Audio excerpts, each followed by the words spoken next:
Pues se extendió la agonía otra vez en la lucha por el campeonato de IndyCar tras una carrera o dos carreras, un fin de semana de fecha doble que, pues bien, pueden recapitular todo lo que es IndyCar actualmente, que puede pasar todo lo bueno, todo lo malo, todo lo inimaginable, y ya es una cosa que ya me quiero ir de vacaciones.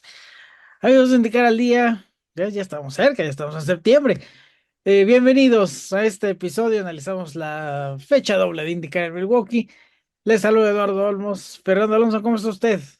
Muy bien, yo no sé por qué usted está tan así, o sea, agonía. ¿Para usted es una agonía ver cómo se lucha por un campeonato? ¿Y de esta manera? Desde la perspectiva de Will, o sea, sigue siendo agónico. Se ¿Por qué extendió su agonía? agonía. Ay, no, Van ya, dos en semanas en serio. las que pudo haber acabado con sus posibilidades y sigue en la lucha. Bueno, pero ¿es agonía para él o es realmente darse cuenta que no es tan bueno o no está en tan buen momento como él quisiera? Mm, no es cuestión de momentos de oportunidades que dejó ir, básicamente. El momento en el que traes donde decides o haces un tipo de acción es muy relevante y tan fácil como decir el gran podio, discúlpeme, el grandísimo podio de Conor Daly. Sí, sí, la María lo puso en esa condición, pero la ejecución de los rebases, o sea, independientemente de lo que hizo antes de llegar ahí, desde, me parece que fue el último reinicio donde estaba en sexto, por ahí hizo los rebases que necesitó para llegar al podio. O sea, luego hablamos de talento, algo me va a tomar un poco de tiempo después para platicarles un par de cosas que creo que ya les he platicado, pero a lo mejor a la gente que nos está sintonizando por primera vez o tiene poco tiempo no las haya escuchado acerca de Conor Daly. Pero me pareció algo muy relevante eso.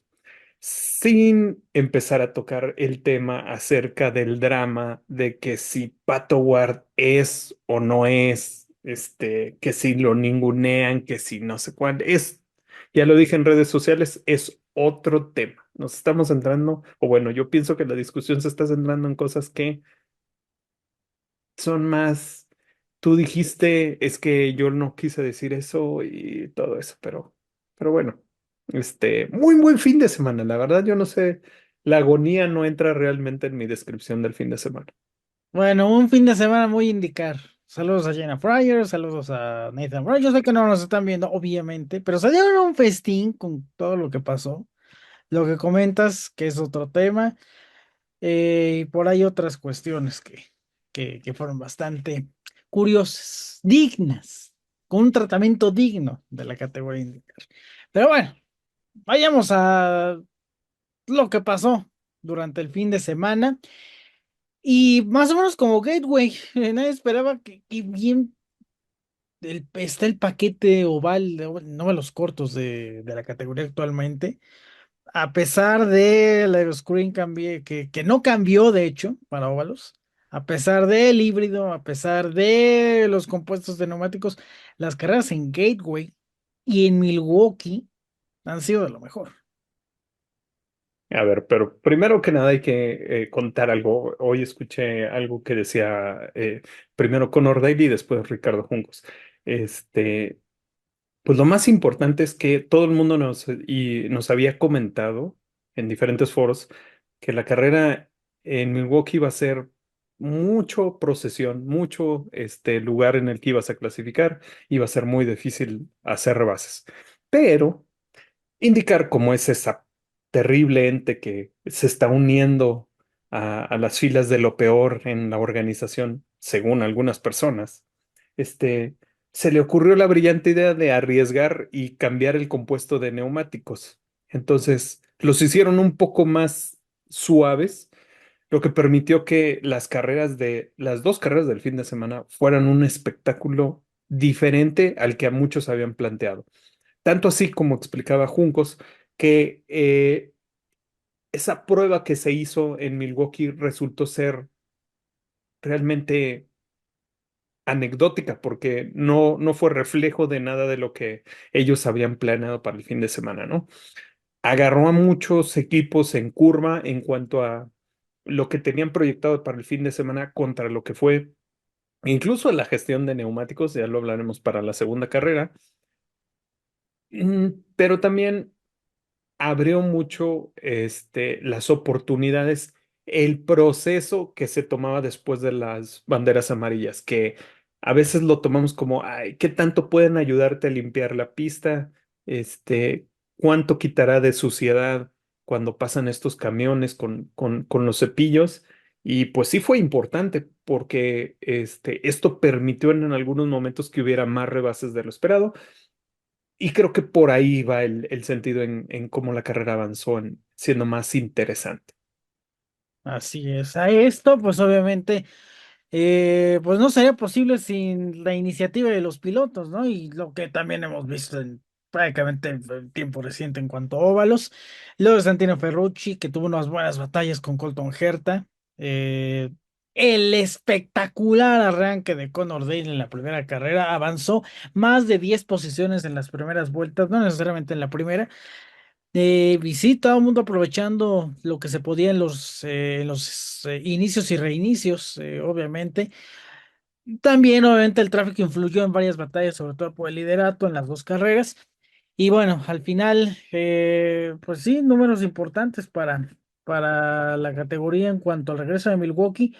A pesar de las velocidades, que también eso no fue un punto tan fuerte de crítica, digo, no estamos en los tiempos de Car Chamcar de los 1000 caballos y vueltas en menos de 20 segundos, pero pues al final no necesariamente, o no en este caso, pues, representaba algo distinto, bueno, que fuera a ser más aburrido, al contrario, todo el mundo se divirtió. En la carrera uno 667 rebases en pista, no importaba si era por posición o no. Mientras que en la segunda competencia hubo un total de 763 rebases. No solo fue lo mejor en la temporada hasta el momento, sino récord de, pues en alguna, desde que se tiene registro, desde que empezaron a contabilizar los registros en este óvalo de Milwaukee. Por ejemplo, bueno, inicialmente Conor Daly se había quedado con el récord de más rebases en pista en una temporada, en esta temporada más bien, con 51, hasta que llegó Santino Ferrucci en la segunda carrera con 63. Así que sí, fue bastante divertido, momentos un poquito de tedio, un poquito de tensión, qué iba a pasar con la lucha por el título.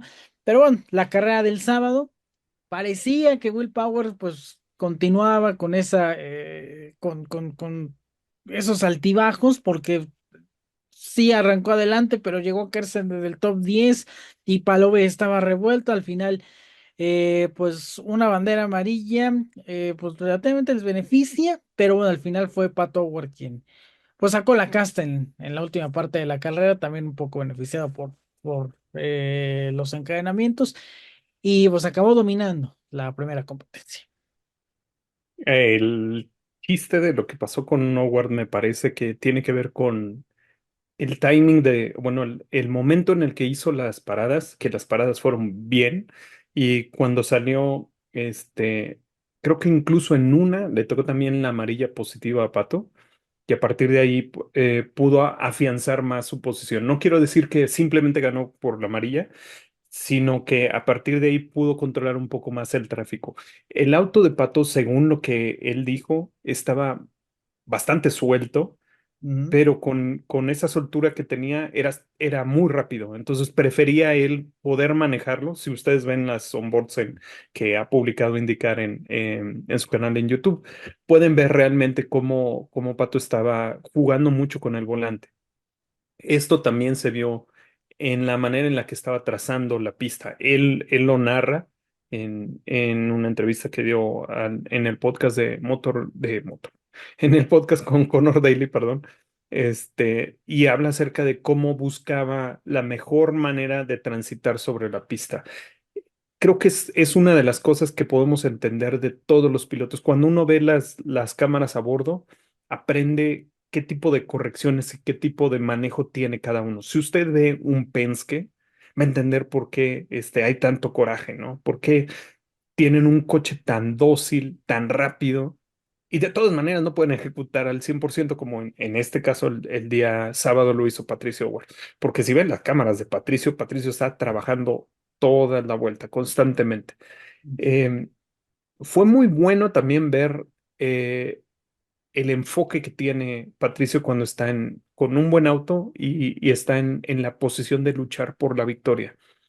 Los rebases que hace, la manera en la que se desenvuelve en el tráfico. Eh, a McLaughlin se lo ejecutó cuando debía ser de una manera muy limpia y se despegó de él. O sea, Pato fue el piloto que pudo manejar mejor el tráfico el primer día y él decía, llegó al momento final donde ya la gente entendía cómo estaba corriendo yo y me empezaban a bloquear. No, no de la manera de que mm, no le cerraban el paso para que no avanzara de la misma manera, sino que copiaban sus movimientos que ayudaban a moverse más fácil en la pista. Entonces, es cuestión de que cada quien lo vea, pero es una manera en la que veíamos cómo iban abajo, arriba, de qué manera se enfilaban hacia cierto punto. Incluso por ahí escuché a alguien decir acerca de la onboard de Lungard, donde se veía que siempre iba por dentro. Me parece que fue a Benion en su podcast de The Race, donde hablaban de que ir por dentro era fatal, o sea, no puedes estar buscando esa línea, y resultó que fue el mejor auto de Rahal, obviamente también ayudado por todo esto de las amarillas y todo esto. Pero lo que quiero relatar al respecto es que sí es muy importante ver cómo cada uno de los pilotos estaba manejando en toda esta situación. Eh, para destacar también me parece que Willpower maximizó lo que tenía el día sábado, por eso también yo creo que se veía tan contento en el podio. Y bueno, sí, o sea, el rebase que le hacen a Santino Ferrucci, Willpower y sobre todo a Conor Daly, o sea, se me hace que fue algo bastante emocionante. Digo, si no iba a pasar por la victoria con Patricio, mínimo ahí en esa lucha por el podio sí fue bastante entretenido. Y también comentar que lo que le pasó a Herta el sábado fue Herta en su pureza. O sea, muy bien, manejando sobre el tráfico, haciendo bien la ejecución de las paradas, hasta que un error. Le ponen mal los neumáticos, se le sale y a partir de ahí es la debacle de ese día. Mm, lo mismo que pasa en el caso, también lo tengo que decir de que yo no sé qué le pasa a Marcus Ericsson, porque Ah, cree que tiene, cree que todos los rebases tienen que ser iguales. Y creo que a veces se le olvida contra qué pilotos lucha, ¿no? O sea, ya lo vimos en el pasado con Patricio Ward, o sea, donde no solo no se da a respetar, sino más bien es abusivo de su posición en pista. Y cuando no le sale, como en el caso del sábado con New Garden, se queja. O sea, se queja porque dice, o sea, es que yo había hecho ese rebase con todos y ¿por qué con él no lo puedo hacer? Pues muy fácil, porque New Garden tenía el auto en otra posición y él podía también luchar por esa línea. Y si uno ve la maniobra, ninguno de los dos tiene el derecho de decir, el otro tiene que ceder. Es una cosa de riesgos y a mí me parece que el que está ejecutando el rebase, que es Ericsson, es el que tiene que tener el, el momento de cederlo, ¿no? O sea, de ceder porque en algún momento puede volver a intentarlo. Y creo que aquí también se terminó un poco de dos contendientes que también tenían mucho que decir. Tanto Ericsson se me hace que estaba teniendo una buena carrera, también como New Garden, ¿no? ujú, Pero bueno, pues sí. Pensaba Marcos que todos los sábados se corre igual, pero bueno. Y lo de Herta también, la carrera iba muy bien. También buenas batallas con Pato en la primera parte.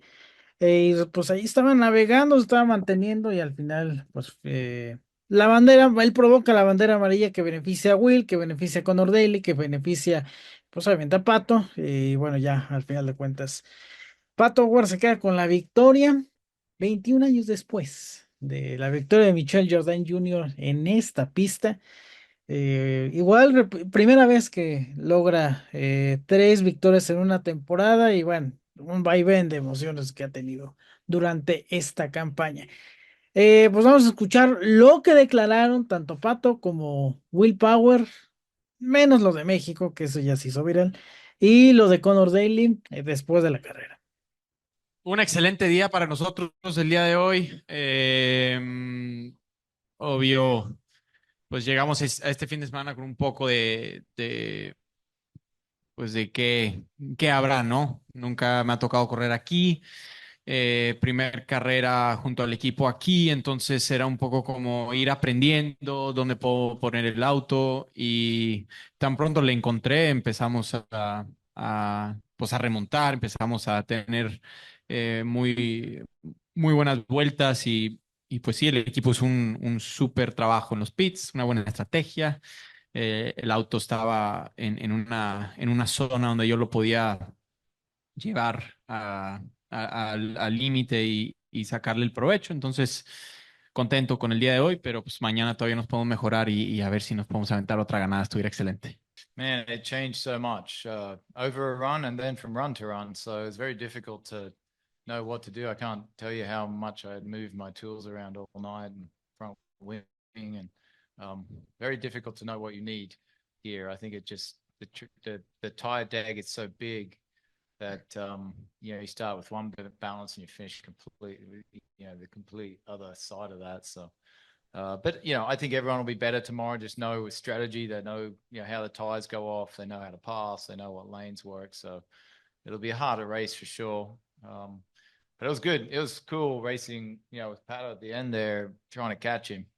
Like he was just laying big darkies out every time out of the corner, man. I was like, he's loose. I was a bit loose, but I had a bit of both. But yeah, you feel satisfied as much. We need to win, but very satisfied for when you put everything into a race and it works out. The last podium I was on had Juan Pablo Montoya and Sebastian Bourdais, so I've changed up my my era, I guess, of IndyCar drivers. Really? Yeah, kind of crazy. I mean, I honestly didn't know how good we were. I mean, the first lap, I decided to just go where there was open space. Turns out that worked.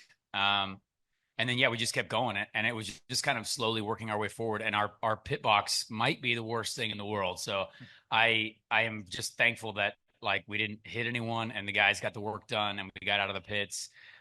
Okay. But we definitely it's going to be a struggle tomorrow too for us. But obviously, we want to win and we want to compete at the front. And this team gave me an opportunity to do that. So we thought we could do it at Gateway. And then that opportunity quickly came to a grinding halt. But yeah, it's just, I'm really thankful to be here and just be back up where I dreamed of being my whole life, really.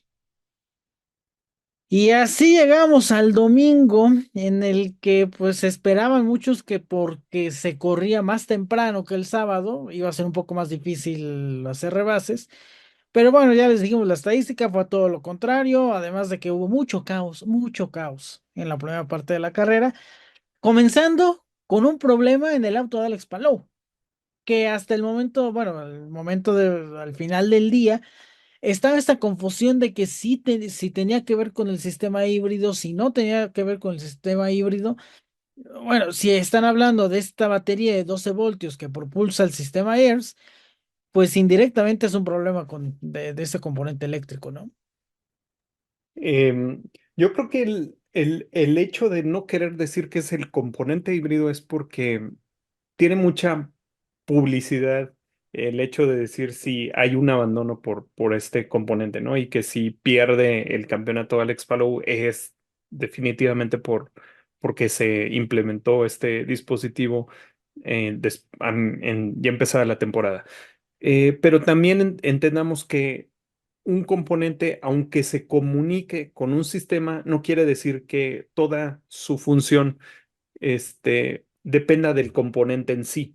Entonces, esta batería lo que da es energía en lo que reinicia el auto, está comunicado con el sistema híbrido, pero en sí no es parte de él.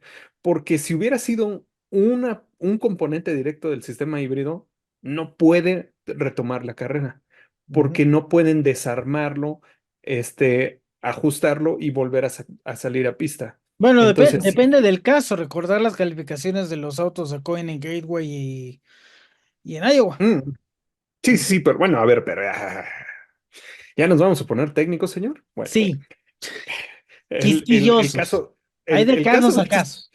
el caso del sistema híbrido en aquel entonces fue un problema de la señal de activación del sistema. El Ujú. sistema no tenía un problema, el problema fue cuando pasan y activan el sistema. No fue un fallo de el componente híbrido, sino cuando se activaba. Entonces, ahí fue todo el tema al respecto de eso. No es una falla per se del sistema, es de la señal que lo permite activar o entrar.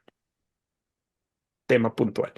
En Ok. el caso de Scott Dixon, sí fue un tema central del componente híbrido, cuando él abandona en la primera carrera. Entonces, por eso es lo que quiero hacer como la diferencia. No abandona como tal, sí, el garage y todo, lo regresan. Trabajo de 20 minutos, ¿no? 20, 25 en que le cambien de él del componente, que es válido todavía este año sin que penalicen. Pero te digo, repito, hay de casos a casos. Por eso es lo que quiero hacer mención, como para entender por qué no sabemos todavía cómo vaya a ser el desenlace del campeonato y no empecemos a decir que pues le robó Penske el campeonato a Palau por eso. Pero bueno, No, no puede, es porque lo hicieron Chevro de Tijuana, no a ver, que le culpen a los dos. Pero bueno. bueno. El chiste es que empieza completamente el drama ahí. Aquí yo quiero decir, antes de nada, es que era tanta la cosa que estaba pasando, todos estamos más pendientes de lo que le está pasando a Alex Palou, que cuando es el inicio de la competencia y se aborta este inicio y está el choque de Lundqvist con otra vez su compañero de equipo, se la regresó, ¿verdad? Ajá. Eh, Escenas y de Road America. hacen abandonar a New Garden. Empezó otra polémica, ¿no? Que si la bandera verde y que si era una amarilla y que todo un tema. Pero realmente era vistoso eso. Toda la atención estaba puesta en Alex Palou. La verdad es que yo creo que todos queríamos saber qué iba a pasar. Por eso me parece un punto muy importante. Lo hablaremos al final, en la siguiente carrera y cuando llegue todo este momento, pero sí la actitud que tomó el equipo número 10 me parece que es muy destacada. Eh, las tomas donde veíamos no están actuando o sea, no están haciendo sus reacciones porque saben que los están grabando. La cámara los está tomando y coincidentemente se ve cómo está la relación entre Palou con Barry, no me acuerdo cómo se Barry llama Wanzer, su Barry Wanzer. Weinzer. Y están hablando y tú los ves que hay tensión, pero a la vez hay risas, hay como este pensamiento positivo. Y creo que es muy diferente de lo que a veces hemos visto en otros tipos de desastres que podemos ver en carrera, ¿no? Entonces creo que fue algo indicativo de que no todo estaba perdido, de que iban a regresar. Creo que fue muy claro cuando vimos eso, cómo había la confianza de que se iban a regresar a, a la competencia. Y ya cuando se reinicia la carrera, realmente toda la atención se va a Will Power. ¿Qué va a hacer Will Power? ¿Dónde está? Estábamos viendo los puntos, que sí ya lo habías pasado en el campeonato. Hubo un momento en el que Will Power estaba liderando la carrera y era el campeón reinante en ese momento de la competencia con 3 puntos por delante de Alex Palou. Y lo digo porque al final de la carrera perdió esa ventaja y por bastante. Ujú. Entonces, sí, volvemos al tema de que, uf, qué tan fortitos son ciertas cosas. Vuelve a pasar un error otra vez hay muchos errores que pasan por estas fechas dobles, donde a veces sabemos que no todos aprietan al máximo la primera fecha porque saben que tienen que correr la segunda y es importante hacer un balance de las dos carreras. Pero también empezamos a ver que los autos pues están llevados al límite, ¿no? No es como que tan holgada la capacidad de los equipos de trabajar con ellos. Por eso vimos problemas de la caja de cambios, como en el caso de Patricio Ward, que fue el mismo problema, no el mismo problema, pero fue un problema similar que tuvo Conor Daly, también lo relató en esta semana, donde dice que no podía engranar bien, este, él le llama el drive, o sea, la manera en la que están entrando las velocidades, Ujú. sentía que no podía apretar toda la potencia, lo llevan al garage. El equipo decide darle un reinicio a todo el sistema y el auto vuelve a salir en pista. Y dice Connor, el auto es como si no hubiera tenido ningún problema. Y creo que este es indicativo respecto a la presión que tienen los equipos por llevar al máximo a los autos, porque lo de Pato también fue un problema de caja, pero pues fue terminante, ¿no? Eh, Otra vez, yo digo, a favor del Alex Palou, porque Patricio podría haber sido un elemento ahí importante para separarse contra Will Power y ver todas ese tipo de situaciones. Y no te olvides de Nolan Siegel, que también abandonó por un problema de caja de cambios, y así se fueron cayendo, inusualmente se fueron cayendo los pilotos conforme pasó la carrera. Stingray Road tuvo dos trompos, uno estrellándose en el muro. Malucas con problemas mecánicos, Fittipaldi con problemas mecánicos, luego Rasmussen sacando literalmente del camino a Rahal. Eh, sí, fue una carrera bastante loca. Y bueno, al final, Scott McLaughlin, quien también dominó durante la jornada del domingo, por ahí un poco jugando contra Rossi, contra Dixon, que se salió un poco de la secuencia, aprovechando esas banderas amarillas, pero el auto del neozelandés, pues al final fue superior al del resto del grupo. Por ahí Herta quiso jugarle al vivo, ahorrándose una detención en pits. Le pudo haber salido, pero bueno, al final se cayó en el orden, no sin antes dar lucha contra, sobre todo contra Scott Dixon. Y pues sí, los que quedaban ahí, el mismo Rossi, Ferrucci contra Ericsson, que también se dieron hasta con la cubeta. Y bueno, llegó el momento también en esas ya principio de la segunda parte de la carrera, cuando empezaron a caerse todos, pues llegó el acostumbrado error de Will Power en un óvalo en esta parte de la temporada.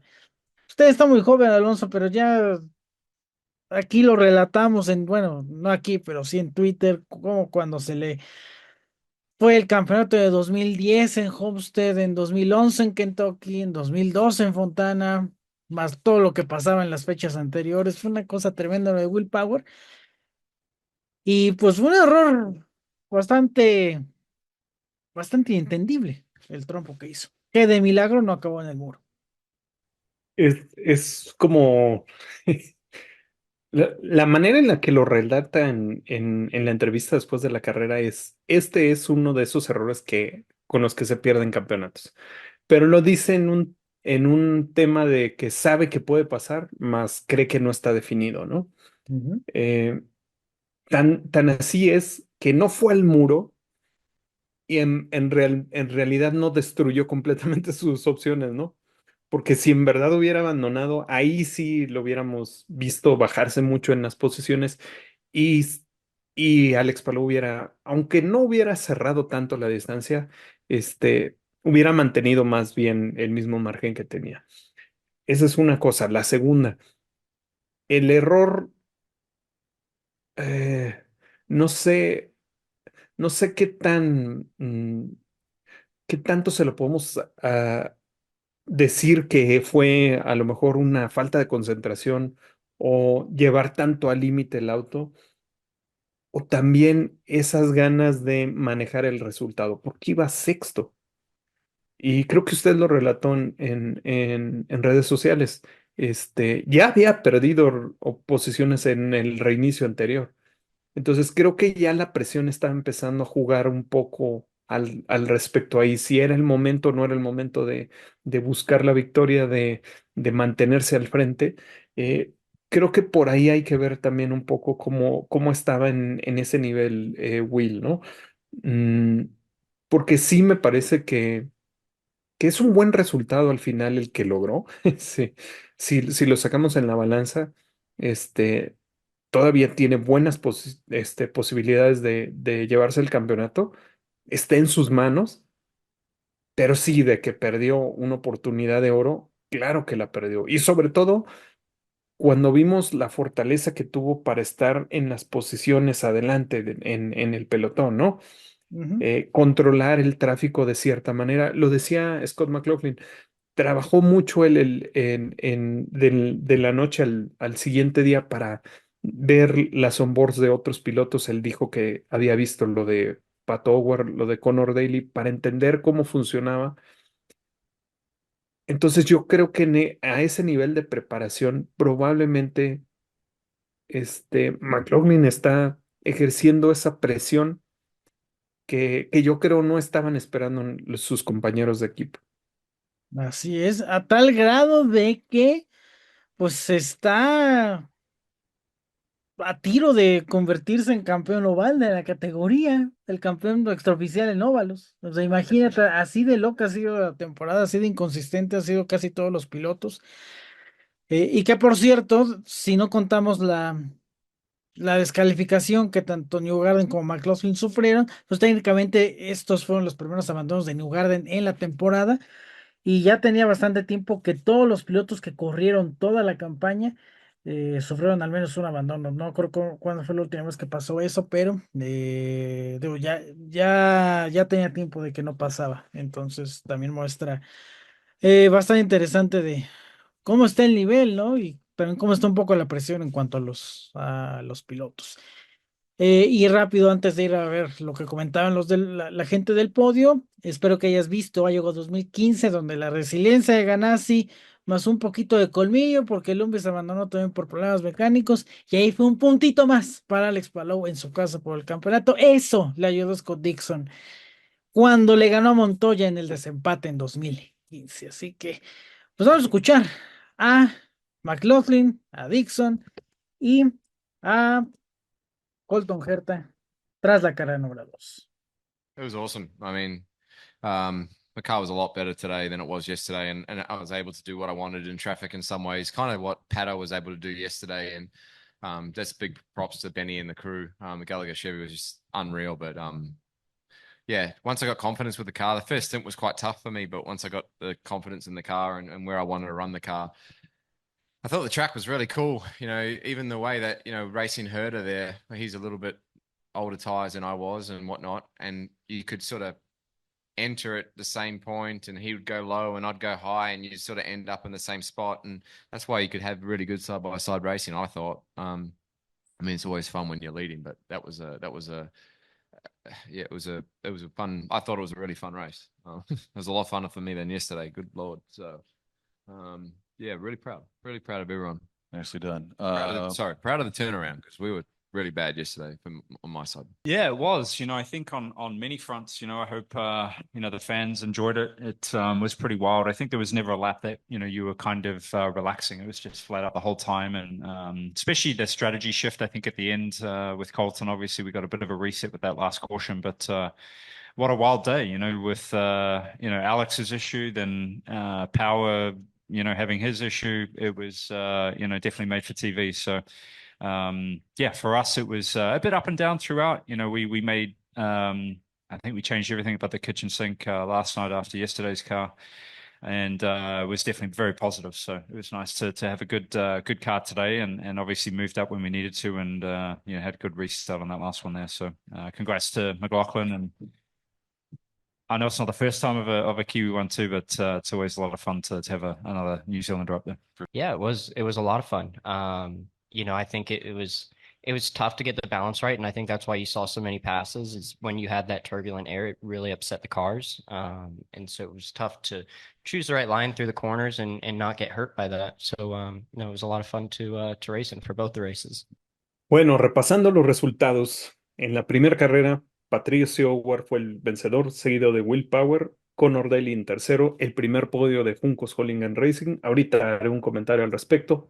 Santino Ferrucci cuarto, Alex Palou quinto. Desde la primera carrera estaba limitando daños. Linus Lundqvist sexto, séptimo Alexander Rossi, octavo Scott McLaughlin, noveno Christian Lundgaard, décimo Scott Dixon.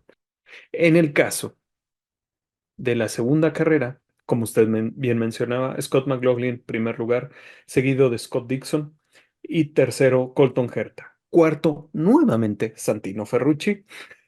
Quinto, Marcus Ericsson. Sexto, Alexander Rossi, que otra vez está teniendo una constancia en los resultados decentes. Rinus VeeKay séptimo, también creo que fue ayudado un poco por las circunstancias. Kyle Kirkwood octavo, seguido de Romain Grosjean, que ahora sí estuvo en buena forma. El décimo, Will Power. Mm, Hablaremos también un poco respecto a los puntos después. Eh, y después de eso, quisiera hablar acerca de Christian Rasmussen, que fue posición número 16. Y el número 17 fue Conor Daly. Entonces, seguido de Stingray Robb en número 18. Esta cosa está que arde. La verdad es que está que arde. Y el número 19, Alex Palou. Como usted bien decía, salvando muchas cosas. Por ahí, lo interesante de todo esto no es el hecho de que en 20 quedó Lumbis, como usted decía, un poco estratégico, sino que lo de Alex Palou rescató los malos resultados de Pietro, de Fittipaldi, de David Malucas, de Graham Rahal, de Patricio Howard, de Nogel Siegel, de Marcus Armstrong y de Joseph Newgarden. Entonces, bien que mal, 6 autos, Alex Palou logró recuperar en base a esa constancia de mantenerse en pista después de este problema que tuvo. Así es. Van de la mano, Pat Howard y Scott McLaughlin. Ambos tienen 7 victorias en la categoría.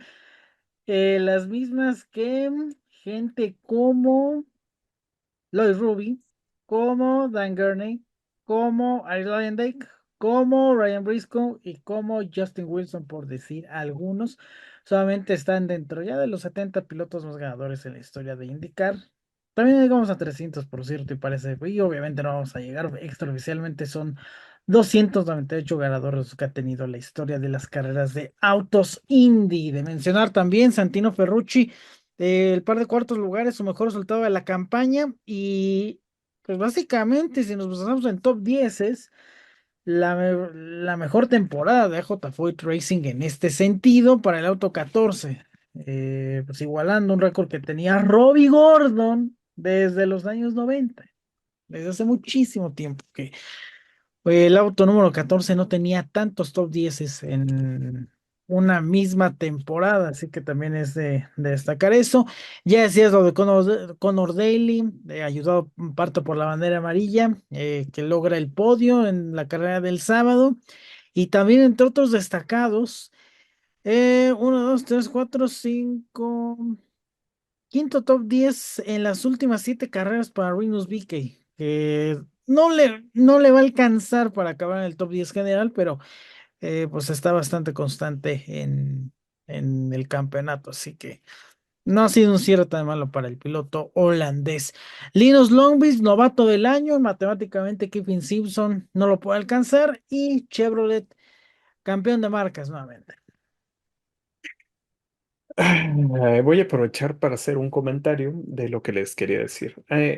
Hubo un tema muy importante respecto a que si Conor Daly tenía las credenciales, que es un piloto que tiene mucho tiempo, que si estaba ayudado por la categoría, que tiene patrocinadores muy importantes, por eso llegó al equipo de Juncos Holding Racing. Este, yo me acuerdo en el año 2022 Ujú. que el señor Eduardo Olmos me invitó a acompañarlo a un evento en una escuela pública con Patricio Howard y, y tuvimos la oportunidad, bueno, Fernando Alonso como siempre se acercó a Conor Daly y empezó a platicar con él Y Conor Lee, es un tipo súper humilde. Sí, yo a veces he llegado a pensar que incluso tiene algún problema de saber que pues ha sufrido por tener dinero y siempre hace un énfasis en cuanto a las cosas la diferencia que tiene en presupuesto contra otros pilotos. Hay una historia muy conocida de él, de que tenía un Subaru viejísimo que luego se descomponía y siempre andaba batallando por ir a las carreras porque pues ni tenía coche. Y me acuerdo muy bien que saliendo de esta escuela, yo volteé y le dije a Connor, le dije, oye Connor, qué bien, ya tienes un coche que te dio Chevy. Tenía una camioneta, una Tajo, estaba bien. Y Connor curiosamente volvía y decía, pero qué bonito es el coche de Pato Howard, ¿verdad? Y Pato Howard se estaba subiendo a su auto de Si McLaren. ustedes se acuerdan de esta polémica de cuando estaba extendiendo contrato, que si sí, que si no, el McLaren incluido, por lo menos ahí tenía uno, no sabemos si era el que se había quedado o solamente era promocional para la semana de la Indy 500. Pero un tipo como que de lo más sencillo que te habla de ciertas cosas, que es muy amable, la verdad es muy amable. Y curiosamente en un podcast que, en el que conduce Mati Sánchez y Soledad Fattori, nuestros conocidos, ponían algunas fotos históricas de cuando Conor Daly estuvo con Juncos, cuánto tiempo tienen trabajando juntos. Y le da un sentido diferente a esta victoria, ¿no? Hay gente que realmente tiene mucha ignorancia respecto a lo que es la categoría, a la historia que tienen algunos pilotos y personas dentro de IndyCar. O sea, le tiraron tan mala actitud a Conor Daly, tachando mucho a Ricardo Juncos por haber hecho esta elección y ver estas fotos que siendo honestos, yo ya las había visto antes por algún amigo en común, pero le dan un sentido completamente de familia, porque la persona que se encarga de hacer las estrategias de Conor Daly es el hijo de Ricardo Juncos. Y tanto tiempo que tienen de relación ellos, es una cosa que va cerrando ciclos y es muy significativo, ¿no? Me da realmente mucho gusto, no solo por Ricardo Juncos, sino por la organización como tal, como Conor Daly, porque sí fue un momento de celebración con mucha gente en la parrilla, o sea, la manera en la que lo felicitaba Will Power, Santino Ferrucci, que tiene un pique extraordinario con Conor Daly, llegó Alex Palou también a felicitarlo. La manera en la que va su mamá, la gente que no sabe, la mamá de Conor Daly es la esposa de Bowles, el que es el encargado del el circuito de Indianápolis, ya lo hemos repetido muchas veces, pero para la gente que no lo sepa. Y hubo un momento en el que se encuentran en todo eso muy emotivo. O sea, veía uno a Connor dándole el valor que realmente tiene un podio para los pilotos que han trabajado mucho y que luego la gente los critica mucho, los ningunea mucho. Este, y pues es gente trabajadora, la verdad.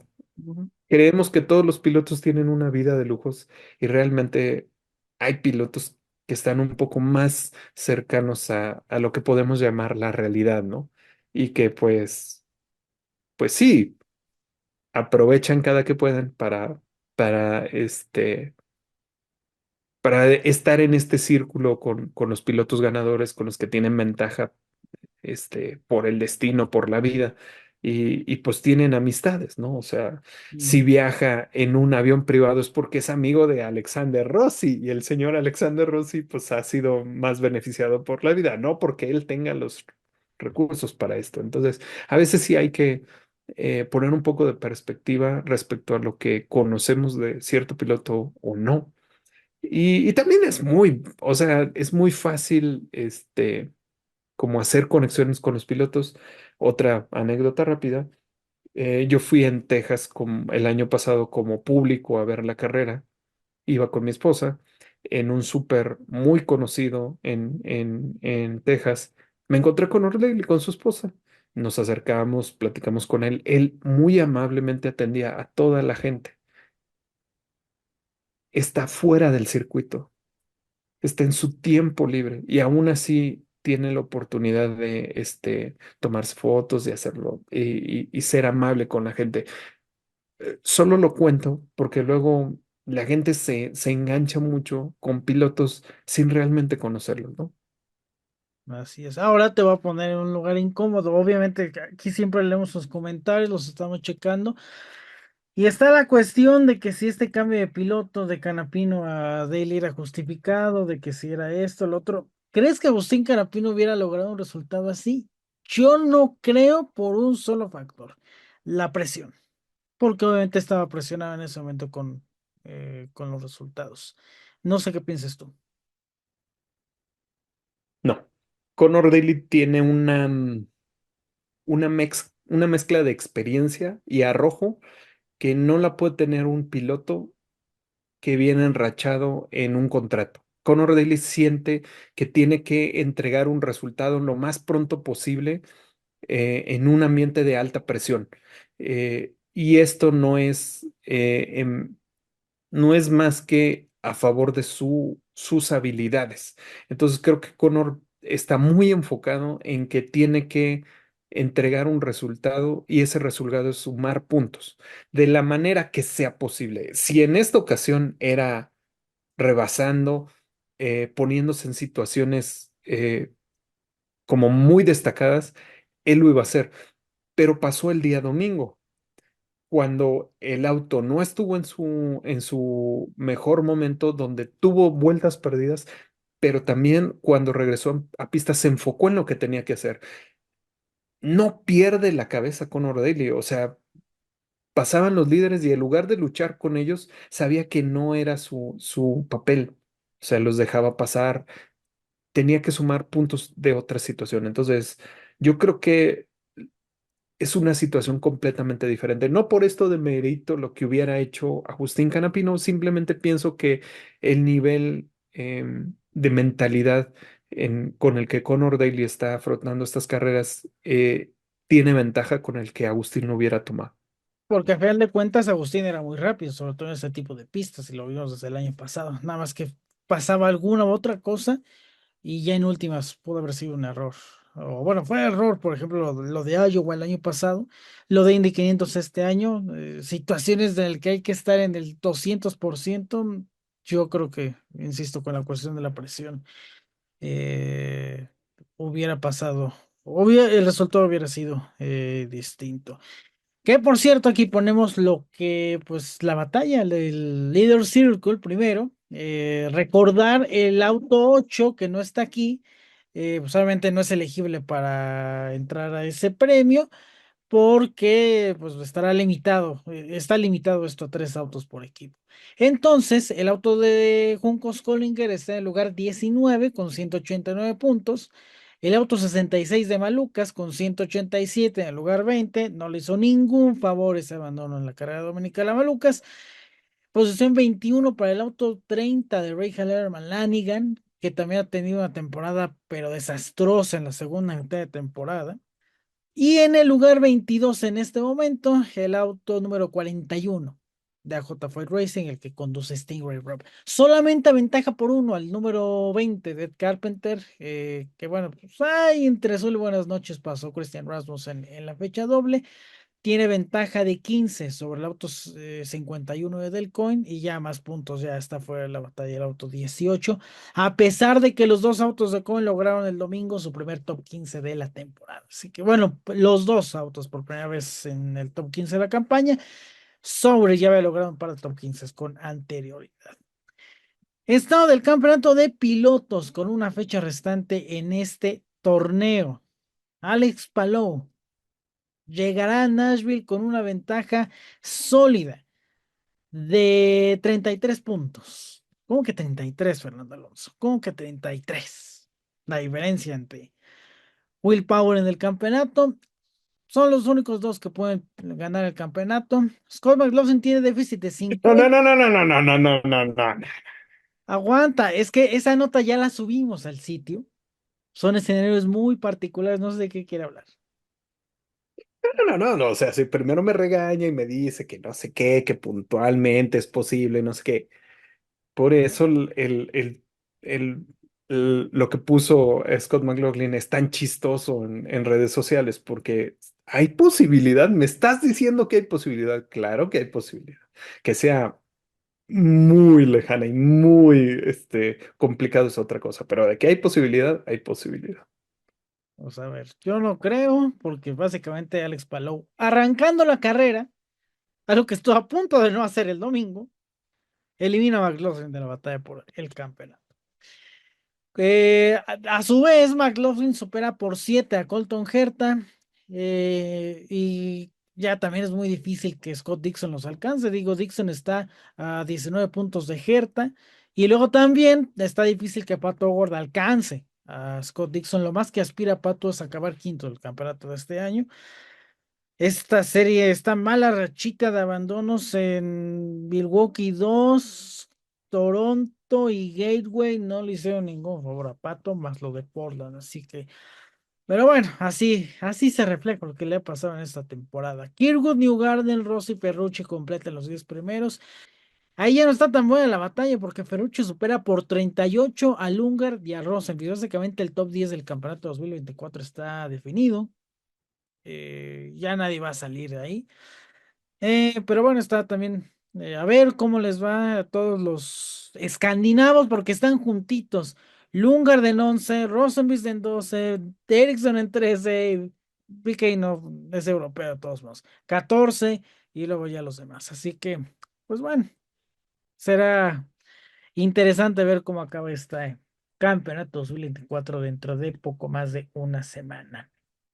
El Un, campo. un comentario, un comentario antes de que pasemos de la carrera, se me había olvidado comentarlo, es que a Alexander Rossi le pasó algo que es muy raro de que pase, pero tiene que ver con la manera en la que fue el fin de semana. Y es que en la segunda carrera se quedó sin neumáticos frescos para la Ujú, última tanda y le sí. tuvieron que volver a montar neumáticos que ya había usado.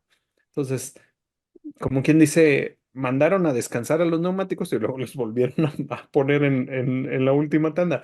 El problema, creo yo, que también está con eso que decíamos acerca de que la disponibilidad que tenían de neumáticos para el fin de semana, si usaste alguno más en las prácticas, si tenías la idea de que la carrera sí iba a tratar más de combustible que de neumáticos y al final fue la inversa, es lo que impacta este tipo de cosas. Tiene que ver más con que sea una fecha doble. No Ujú. creo que vuelva a ocurrir para el fin de semana en Nashville, pero es algo entre anecdótico y también como interesante de analizar, porque también lo de Rossi al final en la segunda carrera se fue cayendo, ¿no? O sea, porque hubiera tenido un poco mejor resultado de lo que obtuvo el día domingo. Así es. Pero bueno, donde ya hubo campeón también fue en la Indy Next. Louis Foster llegó a 7 victorias en la temporada. No es tan dominante como lo vimos en su momento con el mismo Pato O'Ward en 2018, con Greg Moore en los años 90, pero pues acabó siendo imparable. Foster en esta segunda mitad de la temporada. Dominio total durante el fin de semana. A mí lo que me parece es que Foster se vio muy bien cuando estaba al frente, ya que pudo lograr encontrar la velocidad y todas estas rachas de estar al frente, ahí es donde se destaca muchísimo. Eh, no con esto quiero decir que no sea tan buen piloto, pero creo que Jacob Abel también mostró muy buenas características cuando venía de atrás, porque lo vimos luchar para tratar de conseguir la victoria. Probablemente no tenía tantas posibilidades, pero con esto quiero decir que si el próximo año vemos a Abel haciendo algunas carreras, no empecemos con el discurso que simplemente está ahí por el dinero del padre. A mí me parece que también tiene suficientes credenciales, este, que aunque el campeonato se ve que ya fue obtenido una fecha antes y lo que quiera que estamos diciendo, las circunstancias en las que estuvo Foster también me parecen como muy importantes de destacar.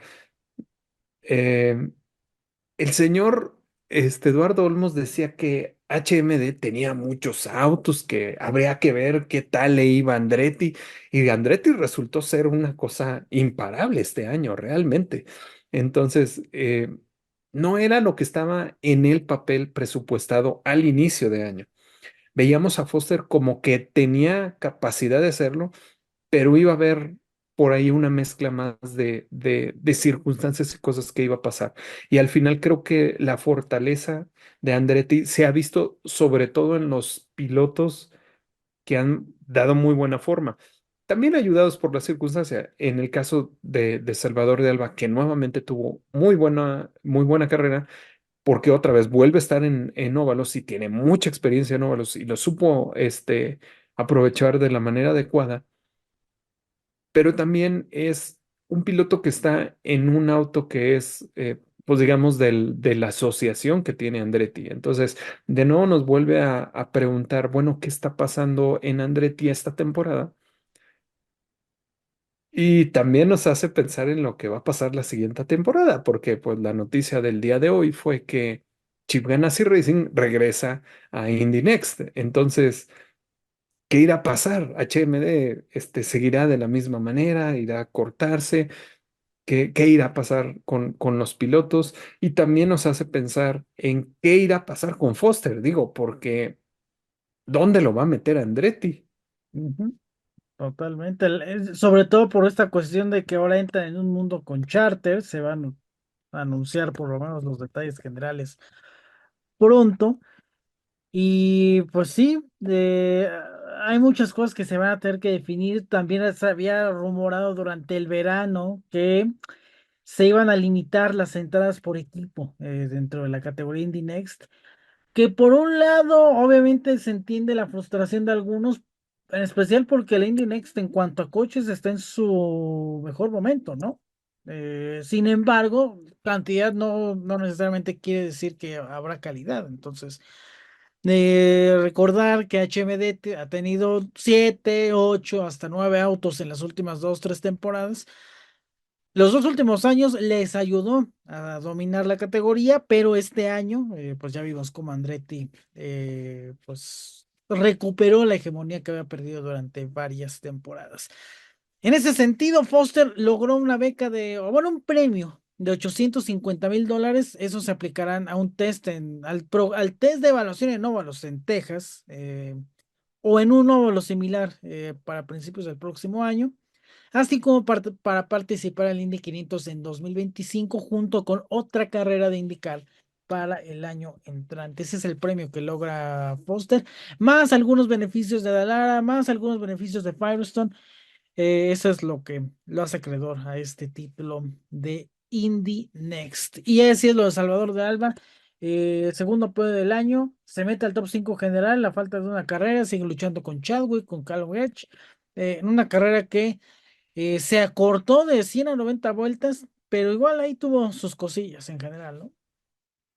Eh, Me gustó el arranque que tuvo Salvador, la manera en la que en la que se mantuvo en las posiciones de frente.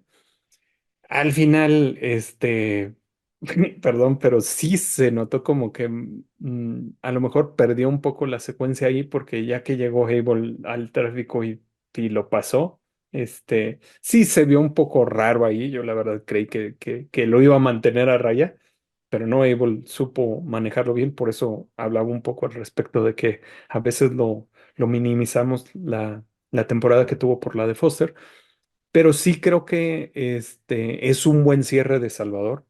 Y ya teniendo en cuenta lo que va a venir el próximo año, por eso me causa mucha más, podríamos decir, como curiosidad sobre cómo va a ser el próximo año. Yo creo que regresa Jamie Chadwick. Entonces, ahí sí será una lucha de tú a tú, ver quién puede lograr primero más victorias, de cómo va a estar todo esto. Y hay que ver cómo se reparte ahora pues la grilla, porque esto de lo que hablamos de la lucha de poder, respecto a los equipos, respecto a los pilotos, creo que sí puede mezclarse un poco el próximo año. Esa es la percepción que me da en este momento. Así es.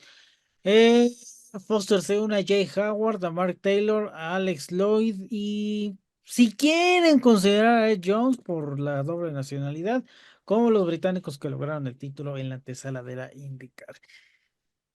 Pero bueno, Alonso, ya decías, ya lo estamos platicando de estos temas en la off-season.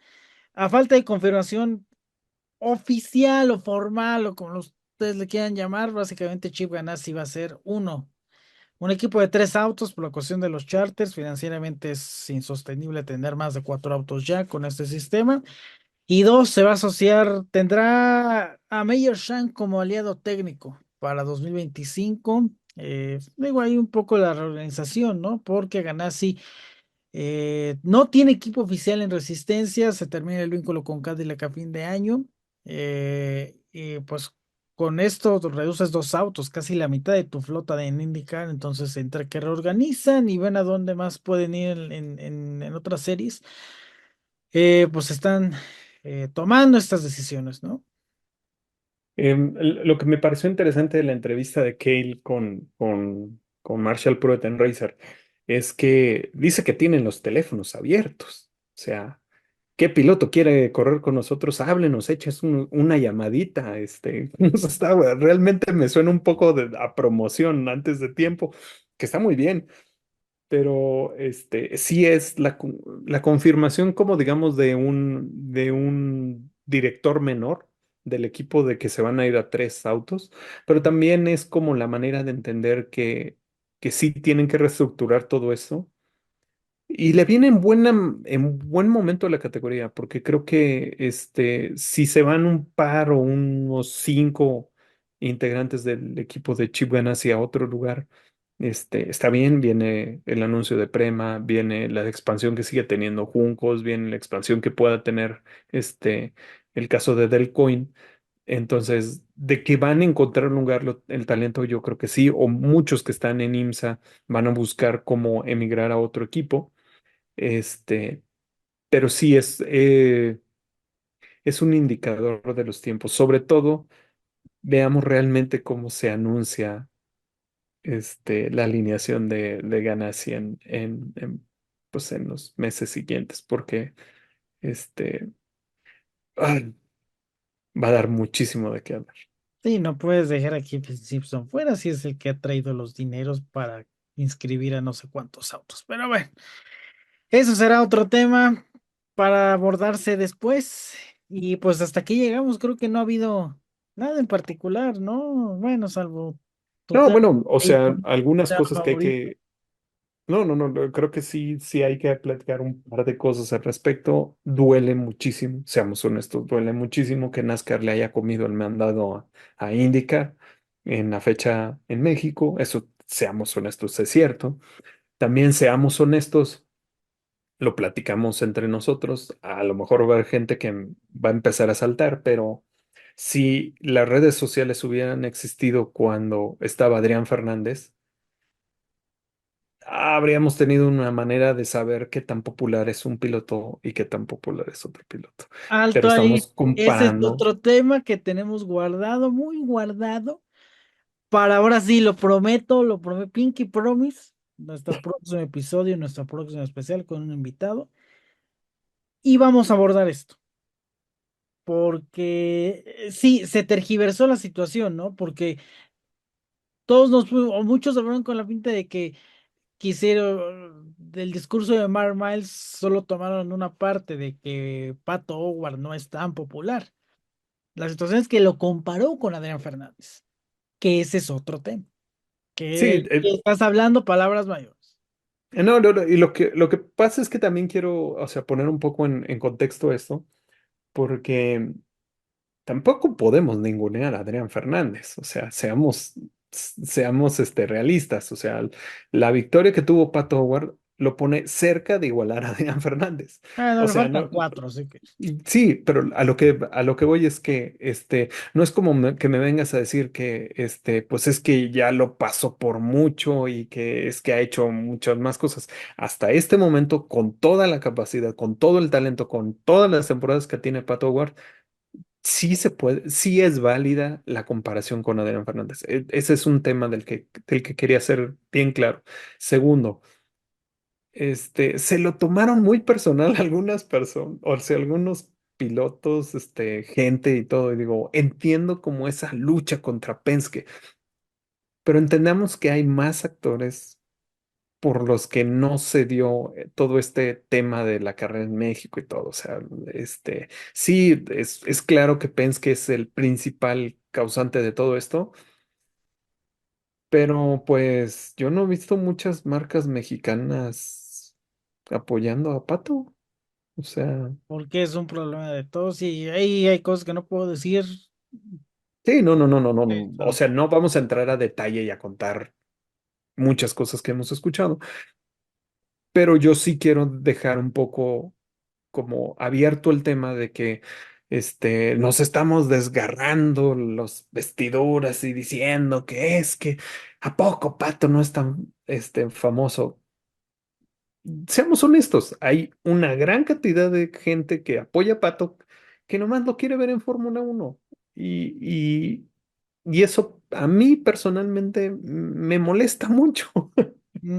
Entonces, pues es lo Pero no mismo, vamos a decir porque la lista es larguísima, sí, entonces. sí, sí. Bueno, nada más quería tocar un poco el tema porque pues yo creo que todo el mundo también está esperando saber nuestra opinión al respecto, pero creo que es un tema más complejo del que se abordó el fin de semana.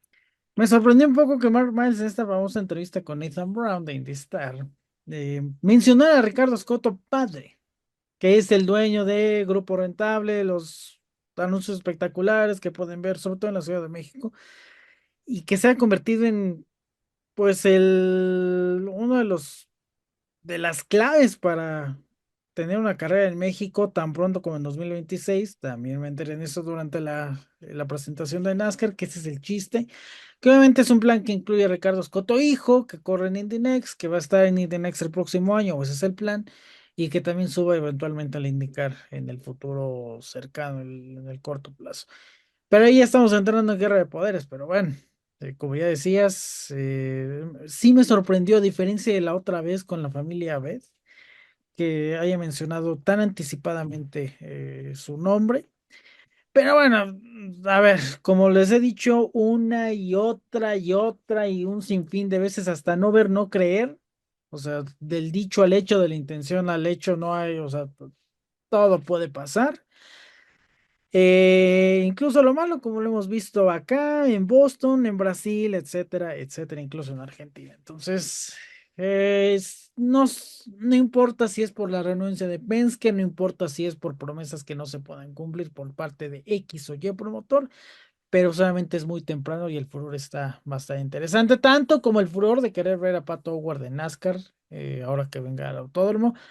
Imposible en este momento por el conflicto de fechas. Qué bueno que sigan todos soñando. No va a pasar, a menos de que haya algún cambio. Y si lo deja, y si Pato Howard logra hacer eso, es otro error en indicar y cerramos este sitio para siempre si eso pasa. Así que, eh, Sí, sí usted dijo esa cosa, pero bueno, yo le dije que cuidara sus palabras. exactamente. Pero Alonso, muchas gracias. Nos vemos en la próxima. Gracias a todos por su amable atención. Déjenos sus comentarios. Pues aquí estamos para seguir la conversación al respecto. A nombre de todos, se despide Eduardo Olmos. Gracias y ya nos vemos en unos días. Ya viene la final del IndyCar. Al fin se acaba esta dramática, esta terrorífica temporada que tuvo más polémica de nada que nada. Así que nos vemos a la próxima.